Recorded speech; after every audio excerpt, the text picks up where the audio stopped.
Speaking of Faith is supported by the Pew Charitable Trusts, investing in ideas, returning results, pewtrusts.com. Additional support is provided by the John Templeton Foundation and the Corporation for Public Broadcasting. This is Speaking of Faith, conversation about belief, meaning, ethics, and ideas. I'm Krista Tippett. Today, we'll explore the complexities of the religious landscape of Iraq. In recent days, a devastating attack on a holy Shiite ritual delayed approval of Iraq's new interim constitution. This violence was intended perhaps to deepen the divide between Iraqi Sunnis and Shiites. But the process leading to the new constitution was marked by negotiation and compromise on every side. Here is the announcement of the Iraqi Governing Council.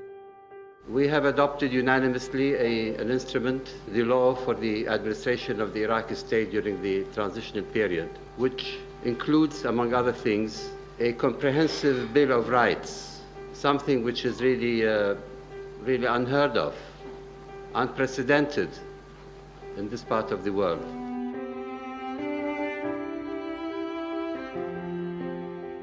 The new Iraqi constitution prohibits legislation against Islam, but it cites Islam as merely one source, not the primary source of Iraqi law. This hour, I'll speak with an Iraqi-American thinker and educator, Ahmed al-Rahim, for background on the complicated, evolving role of Islam in Iraqi civil society.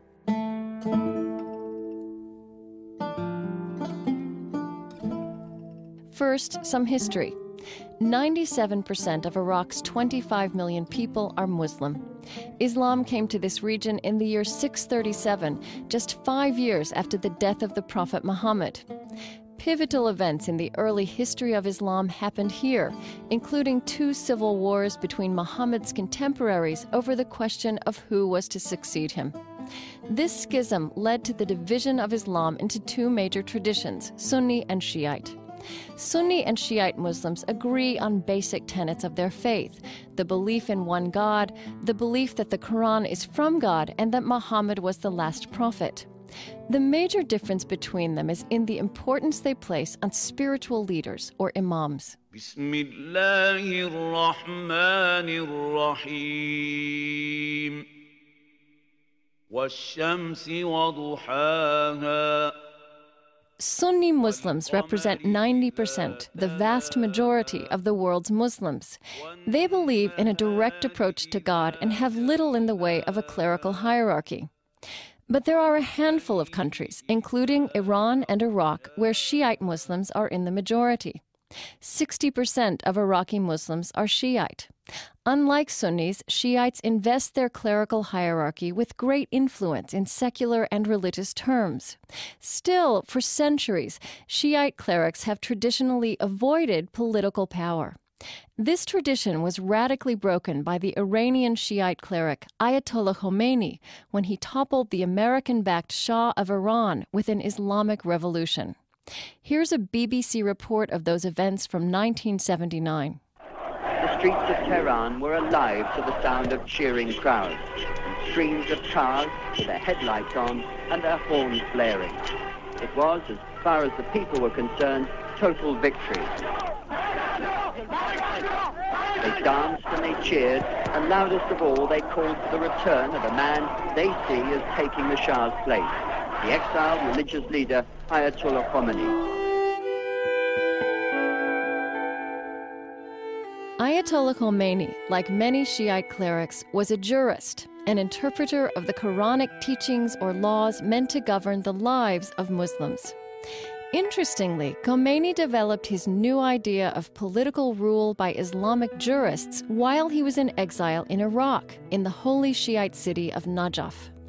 When American officials worry about the challenges ahead in post-Saddam Iraq, the specter of Khomeini's Iran is never far from the discussion. My guest today, Ahmed al-Rahim, believes it is not likely that Iraq could become another fundamentalist republic along the lines of Ayatollah Khomeini's Iran. But he also says that in failing to understand the details of Islam in Iraq, Americans are missing opportunities to nurture a constructive role for religion in the coming era. Ahmed al-Rahim was born to Iraqi parents in Lebanon. He teaches Arabic language and literature at Harvard, but his knowledge of Iraqi society is personal as well as academic. He has served as an advisor to the U.S. forces in post-war Iraq and consulted on the reconstruction of the educational system. He offers practical insight into the history and texture of Islam in Iraqi society. Like every Muslim country, he points out, Islam in Iraq has a distinctive character. Divisions among Iraqi Muslims fall more along lines of class, geography, and ethnicity than theology. For example, the Kurdish insurgents who were Saddam Hussein's fiercest opponents are predominantly Sunni, like Saddam. Traditionally, Iraqis have been considered a relatively secular Muslim people. I asked Ahmed al-Rahim whether he thinks of Iraq as a very religious country. I wouldn't say that it's deeply religious. I would say that people identify with Islam as a religious identity, and then that has to be broken down into the various sects of Islam. So I would say people broadly identify with Islam, but not in any particular religious sense on the whole. But could you take that apart a little bit? I mean, could you sort of explain what does it mean to be, let's say, deeply Muslim in Iraq in particular, but not necessarily deeply religiously devout? Well, I mean, recently there was a article that talked about Kurds in Iraq who do not necessarily identify with Islam as a public political religion, but who look at their faith as a private one.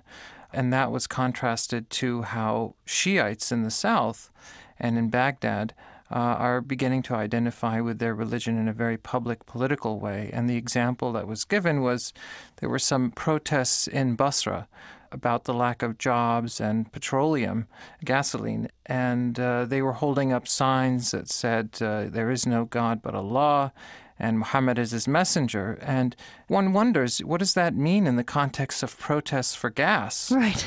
to hold up those kinds of signs. So I think there is a divide within Iraq about the use of religion publicly, particularly in the north, where the Kurds have had relative autonomy since 1991, and where they have had access to the internet, to satellite television. They have begun identifying with religion as a private thing. It's not to say that there aren't Kurds who use religion for political purposes, but there is this divide. As a private thing, meaning also a spiritual experience? Or is it still more a matter of cultural identity? I would say that it could be spiritual. It could be a matter of identity. It really depends on the individual and the group that he's affiliated with. I mean, for example, there is the Naqshbandiya, which is a Sufi order in Iraq, which is growing. Right. It's mainly Sunni. And that's a mystical... a mystical interpretation of Islamic doctrine, and is a kind of group that brings together people on a communal level to participate in religious ceremonies. It might even have some impact politically. There are also, for example, in Baghdad, I would say that the majority of the Shiite merchant class view their own religion as a private faith, a spiritual one, a connection between them and God, not necessarily a political one. And when you say merchant class, you're describing what we would probably say middle class. I would say middle to upper class Iraqi Shiites who've really been left out of this dialogue about the new Iraq. Okay. But who presumably will be very important in rebuilding. Presumably, and they are involved with it right now. The problem is this particular class has stayed out of politics, partly because politics for many Shiites has been stigmatized. And so they've focused on business, and they've done very well. But what they don't understand is that their economic power in Iraq could be translated into political capital, and they haven't done that yet. We talk a lot in the political context about religious dynamics, but a question I haven't heard anyone ask is, what has been the spiritual effect of the Saddam years and the occupation? I mean, what has all that done to people's religious and spiritual sensibility, quite apart from the structures or the leaders? What's your feeling about that? In an odd way, it's actually strengthened religious feeling and spirituality in Iraq, because there was no longer a civil society, there were no longer organizations that they could voice their concerns through about the government. You mean under Saddam? Under Saddam Hussein. Mm-hmm. And so they turned to religion and religious identity. So in some sense it was strengthened. Saddam also wanted to strengthen it and use it for political reasons, and that's one of the reasons we see Allahu Akbar, God is great, on the Iraqi flag. He wanted to use religion for political reasons. So in some ways it strengthened it, but in other ways people really don't understand what democracy and Islam mean, those two concepts together. And so you hear a lot of slogans being used here and there about Islam and democracy, Islam being the rule of Iraq, and so on. But what that means is very difficult to know. Because people have no direct experience of that. They have no direct experience of it. And religion has become politicized. And so now, after Saddam has been captured in the fall of Baghdad, there's a real vacuum politically, and so people are attaching themselves to this interpretation of religion or that interpretation, or to this sect or that sect. But the details of how that program will work is not really clear. I mean, I could also imagine, just from the kinds of stories we hear about not just what life was like under Saddam Hussein, but a lot of the suffering that is still going on in Iraq and that has occurred as a result of the fact that there's been a war there, could be very demoralizing to people. But are you saying that you've experienced a lot of people to be turning to religion because of that? I think so. I think people are turning to religion as a escape. Certainly they did that under Saddam.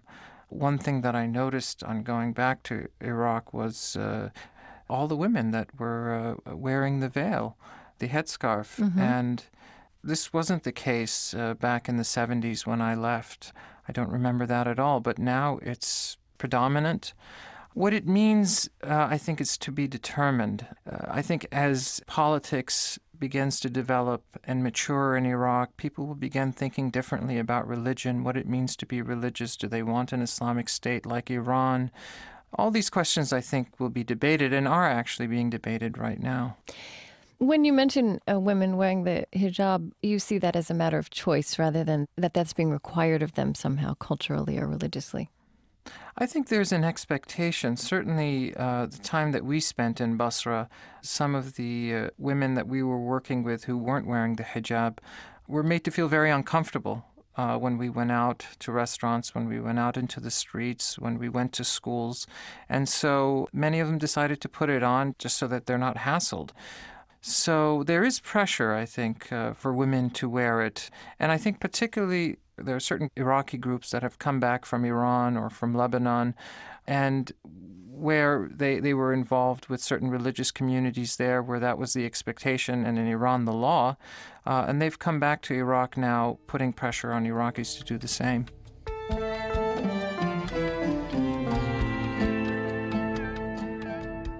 Ahmed al-Rahim of Harvard. We've asked him to give us a picture of the Islamic landscape of Iraq. Most of the world's Muslims follow the Sunni tradition of Islam, but in Iraq, a majority are Shiite. The word Shia connotes a follower of Ali. He was the son-in-law and cousin of Muhammad, who Shiite Muslims deemed to be Muhammad's rightful heir. In fact, Ali was buried in the Iraqi city of Najaf, now a shrine city and a destination for Shiite pilgrims. As in every Muslim country, both Sunni and Shiite Islam have distinctive histories in Iraq, with many schools of thought and practice. Shiite clerics here have long followed a quietist tradition, favoring spiritual influence over political power. I asked Ahmed al-Rahim to help me understand what the Sunni-Shiite divide in Iraq means in practical terms. The division is a historic political one, and it involves succession to Muhammad. The Sunnis claim that Muhammad left the question open and didn't designate anyone to succeed him. and that succession would come about by a process of shura, consultation of the elders, the respected leaders of the Muslim community. And the Shiites, on the other hand, believe that Muhammad designated his son-in-law and cousin, Ali ibn Abi Talib, to succeed him. So it's fundamentally a question of leadership. What it's come down to historically is that the Sunnis have dominated most of Islamic history, in the sense that the Umayyad Caliphate, the Abbasid Caliphate, were generally of Sunni persuasion. The Shiites, on the other hand, have tended to stay out of politics, except for some of the dynasties like the Fatimids and others, where they dominated. But by and large, it's been a political division. But there are theological implications to that, right? That Sunnis believe more in a direct approach to God. They don't have such a strong clerical hierarchy, that Shia Muslims do have a more exalted position in their imams. Isn't that right? That's right. With the Shiites, you have the institution of marja'iyya, which is a institution of the supreme jurist whom Shiites have to follow in questions of practical law. And there can be many of those jurists, as there are now in Iraq and in Iran and Lebanon. And so they have to follow them in these practical questions. Also within Shiism, there's a division between the quietist tradition and the more political one, the wilayat al-faqih, rulership of the jurist, as we find in Iran. Yeah, the quietist tradition, it has been the more predominant tradition amongst Iraqi Shias, right? It's been the predominant tradition in the Shi'i world for many years, up until Khomeini, who came up with this theory of rulership of the jurist. And he came up with that in Iraq, didn't he? And then went back to Iran. That's right. It's interesting. He did come up with that in Iraq. And the irony of history is that now his grandson, Hussein Khomeini, who was here on a recent visit to the U.S., is coming up with his own ideas about a referendum on the Islamic Republic. And he's doing that in Iraq. And he is calling for a secular government in Iran. He is looking to establish an institution which does Islamic research on the relationship between secular and religious traditions. And so he's doing that in Iraq, and he's his grandson. And that's fascinating.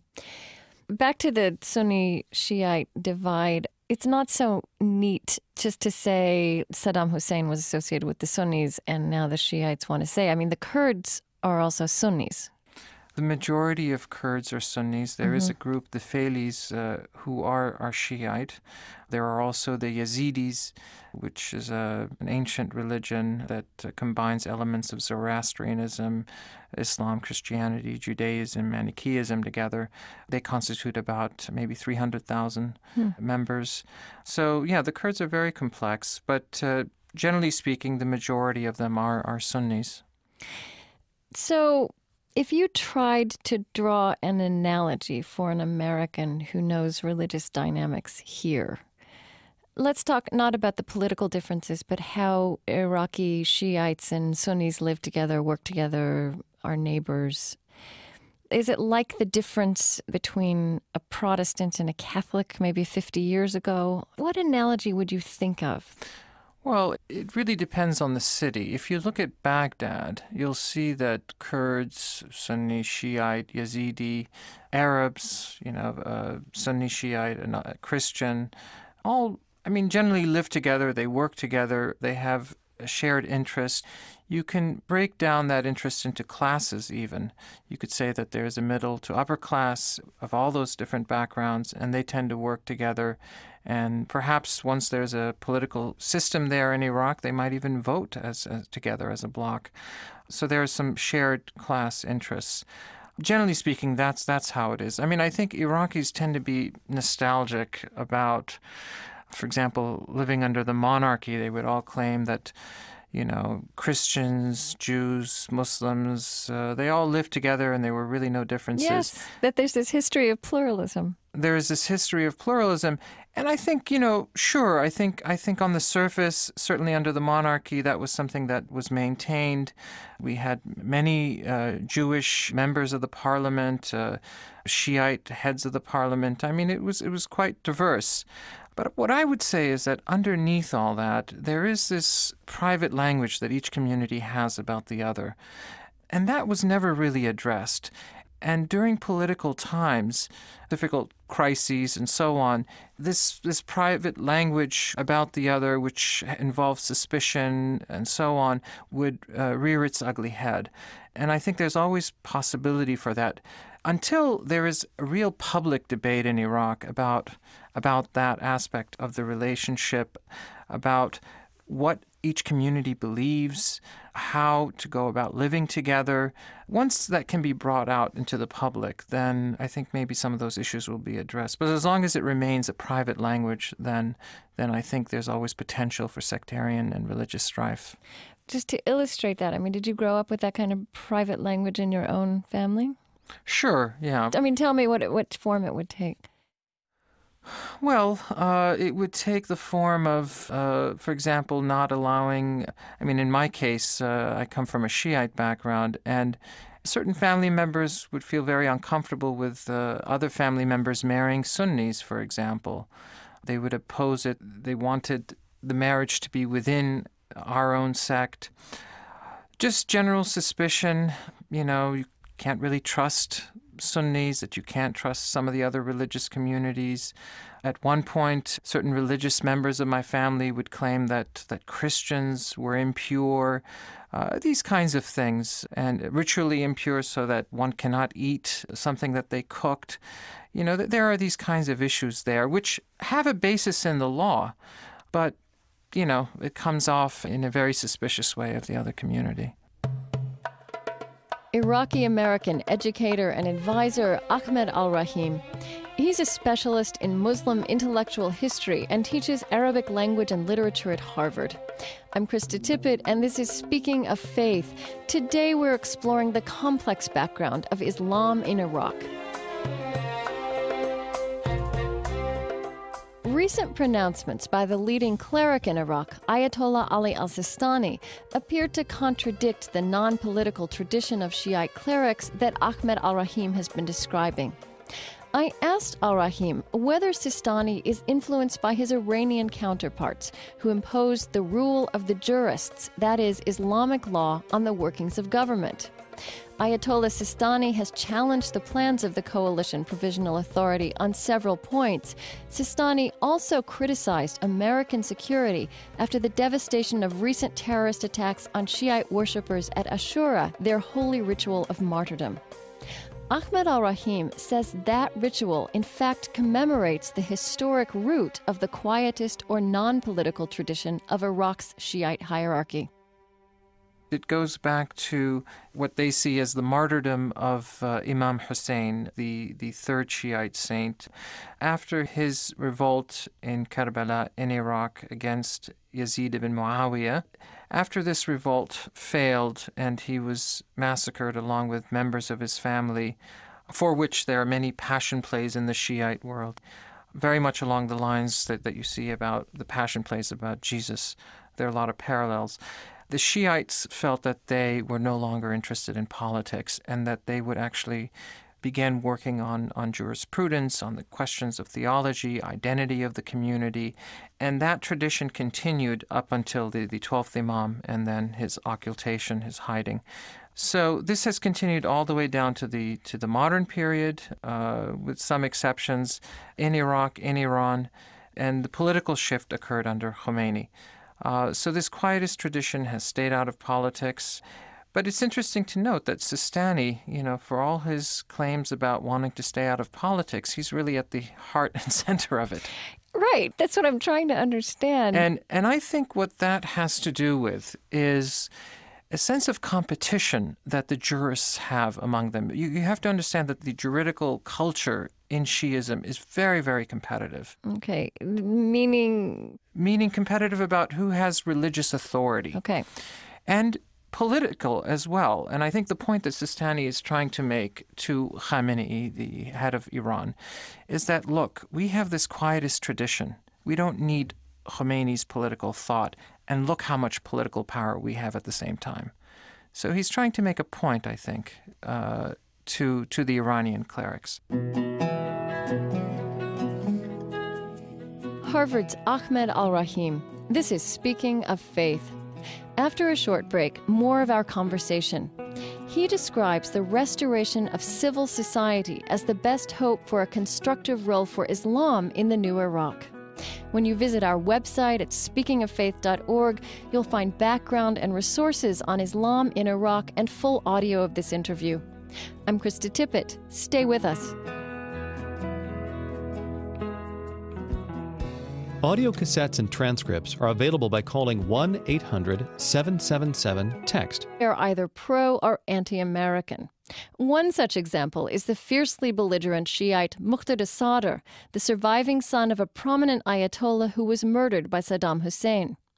In recent months, American attention has focused heavily on another cleric, Grand Ayatollah Ali al-Sistani. He is currently the most important Shiite cleric in Iraq. He called for direct elections for Iraq's interim government, contradicting U.S. plans. One typical recent headline read, "Iraq's path hinges on words of enigmatic cleric." I asked my guest Ahmed al-Rahim whether he believes that Americans should be looking at Ayatollah Sistani to understand the religious direction of the new Iraq. Unfortunately, that's the only place that we can look right now, because we, America, has created this situation in Iraq. The Coalition Provisional Authority has painted themselves into a corner and have no other choice but to heed what Sistani says. Well, tell me what that means. I mean, how could it have gone differently? Well, it could have gone differently, I think, by looking at the diversity of the Shiite community in Iraq. I had mentioned the merchant class, the Shia merchant class. We have not done very much in supporting, for example, a Shiite chamber of commerce, that could play a role politically, that could make pronouncements here and there, which counterbalance those pronouncements from Najaf and Karbala, where Sistani is. But what we have done is, let me step back here a minute and look at this.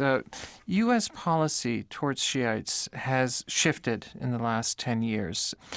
Up until the first Gulf War, the Shiites of Iraq were perceived to be like the Shiites in Iran, that if given a chance, they would establish an Islamic state similar to Iran's. Then historians and others, policymakers, began to really think critically about the Shiites of Iraq and research the topic. And they realized that, to the contrary, the Shiites of Iraq have this quietist tradition. Yeah, it's a very different history, isn't it? It's a very different history. It's one that's antithetical to Khomeini's political line. And so this gave hope to certain policymakers in the U.S. that there could actually be regime change in Iraq, and we wouldn't necessarily have an Islamic state if we worked with the Shiites there. And who were the Shiites under this new vision of Shiism in Iraq? Mainly Sistani, the Sadr family, the clerics. There was very little thought about the merchant class of Shiites, what role they could play. I was going to ask you if, because under Saddam Hussein, Shiites were sort of excluded from power, essentially, that the reason these religious Shiite figures, quietist though they may be, are so visible now is that was the only place that Shia leaders could have authority. But I think you're saying that we could be looking in other places for that kind of leadership or to nurture that kind of voice, that Shiite voice, that we, in a sense, have focused on Ayatollah Sistani. That's right. I think that we can look at other parts of the Shiite community. I would say that the majority of Shiites in Iraq, certainly many that I met with, teachers, businessmen, physicians, and so on, generally have a very private sense about their faith. It's not a political public sense that we associate with, for example, Muqtada Sadr. They see their faith as a private faith, one where they associate more with the class that they come from, where they're looking for stability. They're even looking to the West. So we haven't really focused on this group, unfortunately. And the reason is that there wasn't any form of civil society under Saddam for these kinds of groups to work together, to come together. And so as a result of the vacuum, individuals like Sistani, Muqtada Sadr naturally come to the top. So right now would be a time when those kinds of people and groups in Iraqi society might be forming and new leaders would be coming to the fore, but that's going to be a process that's happening, could happen now. Well, it's a process that should have been initiated after the fall of Baghdad. We should have reached out much more to these communities. But it's a process that has to begin and is beginning at one level or another. And certainly once we have political institutions, once we have a government, then the possibilities, I think, will come to fruition. You know, you mentioned, let's say, the American government could have helped form a Shiite Chamber of Commerce. That would be such an alien idea in the American imagination because we have this virtue of separation and state always at the forefront. And, I mean, that has worked in this country. I don't know, do you think that when America goes to a place like Iraq, they may need to open that idea up a little bit? I think so. I mean, if one even looks at the U.S., I mean, there are many aspects of civil society that have to do with an ethnic religious base. I mean, if you look at, Jewish groups here, if you look at Christian groups, it's a sort of a broadly conceived religious identity, not necessarily even religious. I mean, in some sense, maybe even ethnic.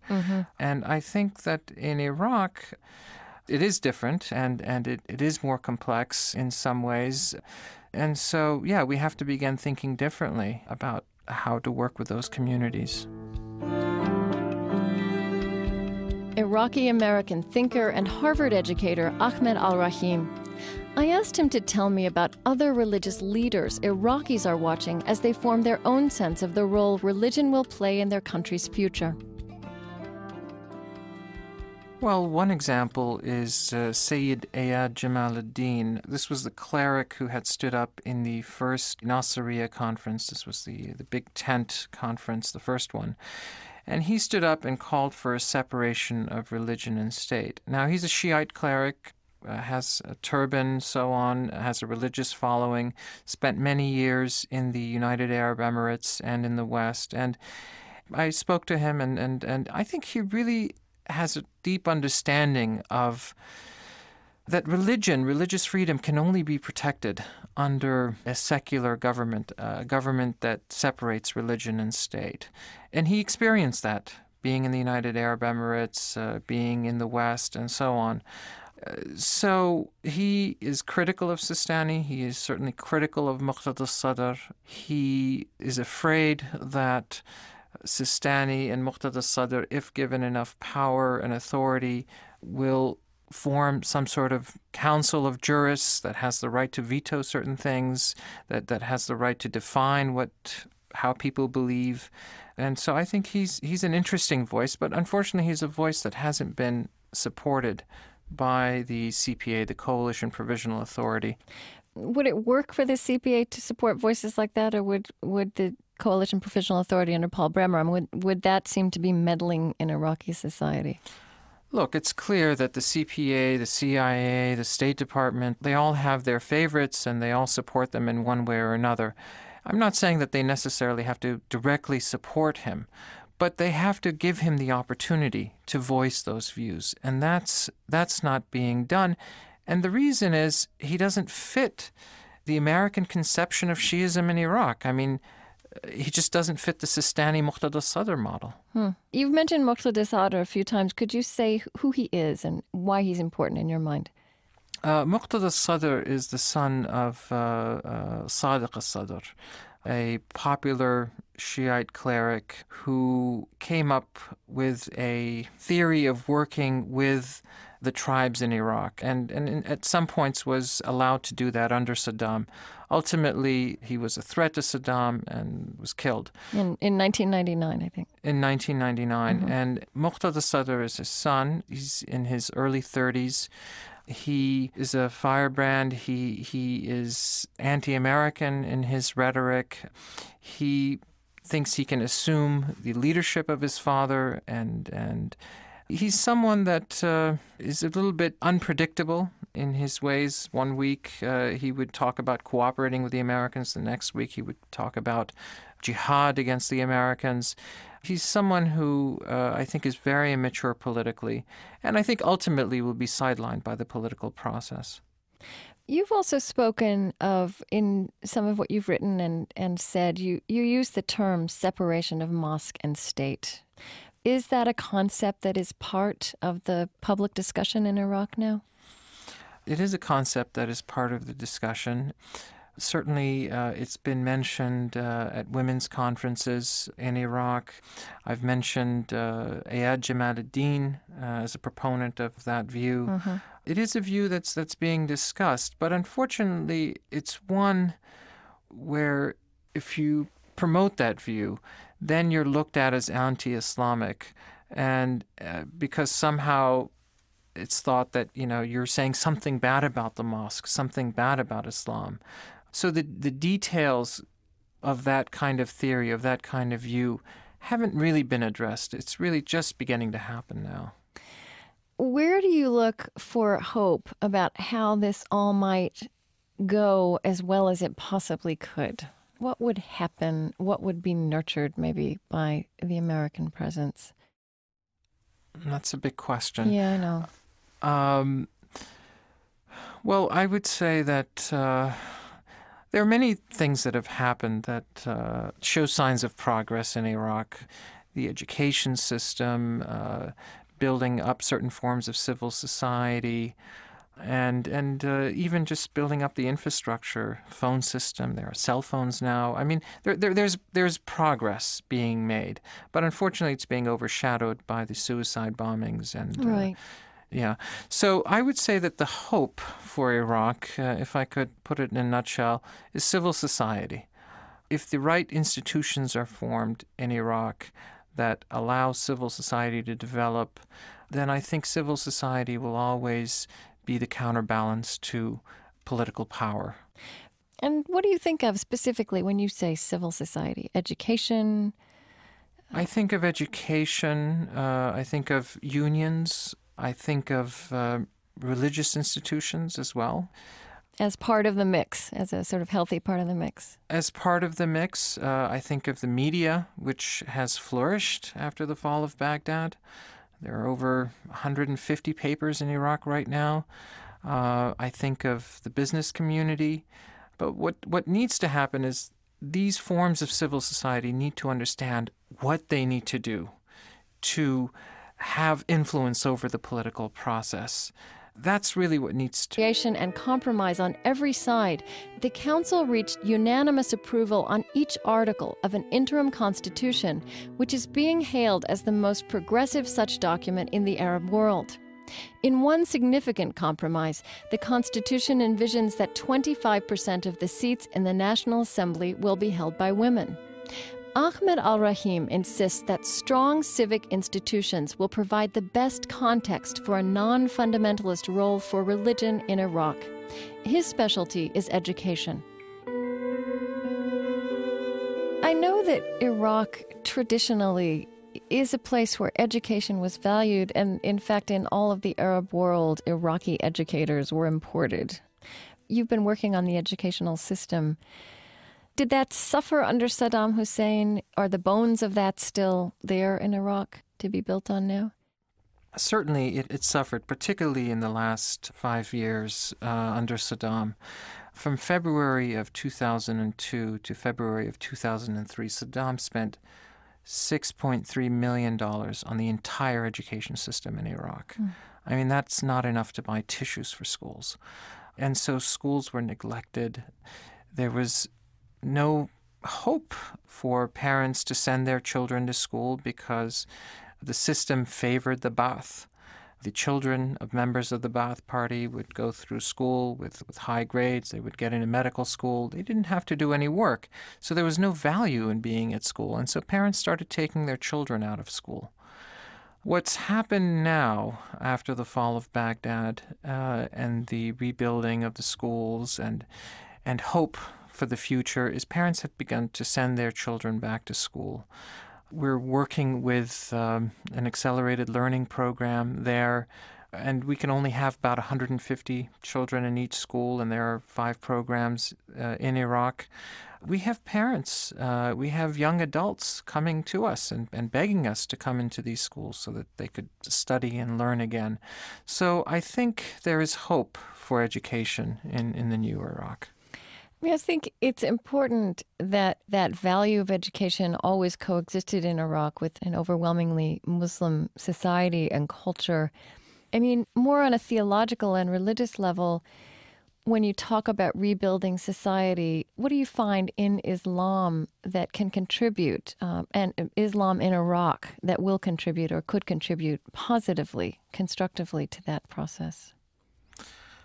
Well, I would say that there are basic ethical concepts within Islam, issues of justness, fairness, equality.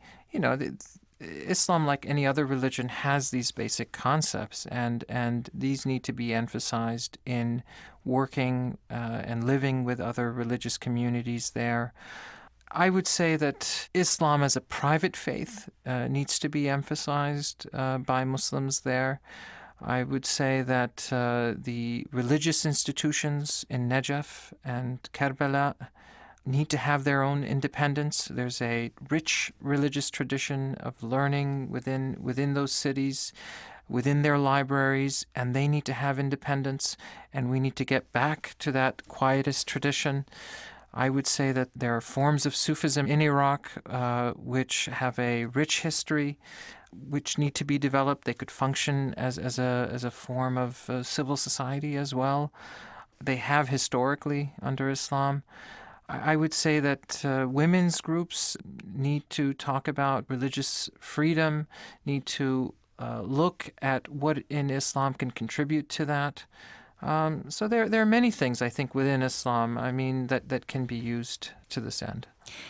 Has it been your sense when you were in Iraq in this last period that Americans there are simply frightened by Islam or by religious expression that is Islamic, so that maybe they don't go close enough and encourage that which might be encouraged, the kinds of things you just described? No, I actually think that it's been the contrary. I think that the Americans there, certainly a lot of the Americans I worked with there and the soldiers that I met, they really connected with Muslims there. And that represents some form of Islam. What I think they're afraid of are the more radical forms of it, and they have a right to be. Muslims are afraid of that. Mm-hmm. Well, that's what's publicized, right? That's what's publicized, but I think the Americans, by and large, understand that it's not necessarily a question of Islam as such. Your field is intellectual history. Is there some aspect of Iraqi intellectual religious history that you would especially want to be taught and think an awareness of would be constructive in this time? I think one of the most remarkable things about medieval Muslim intellectual history is the acceptance of ambiguity, the comfort with ambiguity. If you look at medieval texts, if you look at, for example, Quranic commentaries, they will give you 15, 30 different interpretations of one verse, sometimes even one word. And in the end, they'll throw their hands up and say, and God knows best. And there wasn't this need to fix the text and say that it has to mean one thing or another, as has happened in the modern period. If you look at commentaries in the modern period, they're very short, very brief, and they tell you this is what it means and that is it. And so I think there needs to be an appreciation of the medieval tradition and this comfort with ambiguity.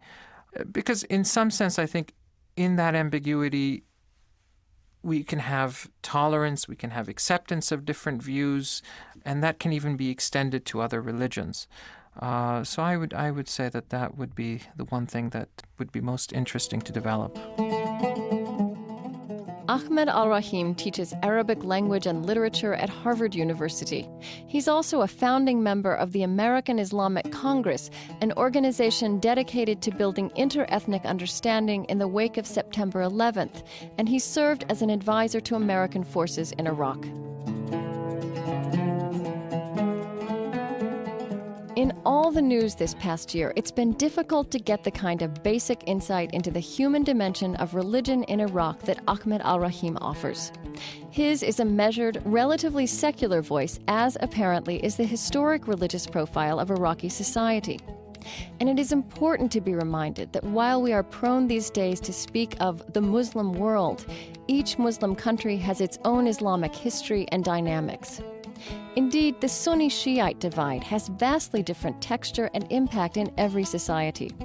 In the case of Iraq, where we are engaged in rebuilding that nation, we would do well to pay special attention to such nuance. But with each terrorist bombing, the stakes grow higher. The American ability to comprehend the particular religious dynamics of Iraqi society may be crucial. In closing, I'd like to read a section from a provocative essay entitled Mosque and State in Iraq, written by George Washington University professor Amitai Etzioni. He began to formulate these thoughts after attending a meeting in Iran 2 years ago, in the wake of Ashura, the same Shiite ritual which was marked by violence in Iraq this past week. Etzioni's own presumptions about the inherent stridency of Islam were challenged at that meeting, and he began to re-examine an American approach to Islamic countries that would impose our own Western history and sensibilities. He writes, "The United States, in Iraq and elsewhere, should cease promoting a secular civil society as the only alternative to a Taliban-like Shia theocracy. We cannot quell the religious yearnings of millions of Iraqis and many others elsewhere merely by fostering strong political and economic institutions and the sound values they embody. The most effective way to counter a theocracy is to include moderate, liberal, religious elements in the civil society we are helping to erect." The First Amendment's disestablishment clause is not a foreign policy tool, but a peculiarly American conception. Just because the American government is banned from promoting religion within the United States does not mean that the State Department and the Pentagon cannot promote religion overseas in societies that are undergoing profound societal changes. This last point is crucial. Overseas, we are participating as a key architect and builder of new institutions. We are in what social scientists call the design business. This is quite distinct from what we do at home, shoring up a solid social structure designed 2 centuries ago, careful not to rock the foundations on which it stands. In Iraq, we participate in the groundbreaking foundation-laying stage, one in which elements we can take for granted at home, such as a thriving religious life within civil society, must be provided. From an essay by Amitai Etzioni of George Washington University.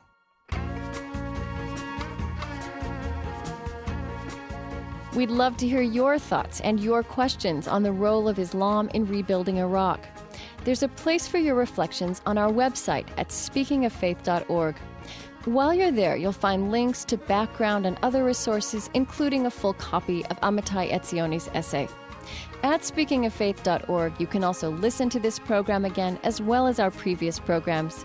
You can always write to us at mail@speakingoffaith.org, or you can call Minnesota Public Radio at 1-800-228-7123. This program was produced by Kate Moose and Brian Newhouse. Our technical producer is Mitch Hanley, web producer Trent Gillis, associate producer Judy Stone-Nunnally. Special thanks this time go to Iraqi human rights activist Zuhair Humadi. Marge Strushko is our managing producer. The executive producer of Speaking of Faith is Bill Busenberg.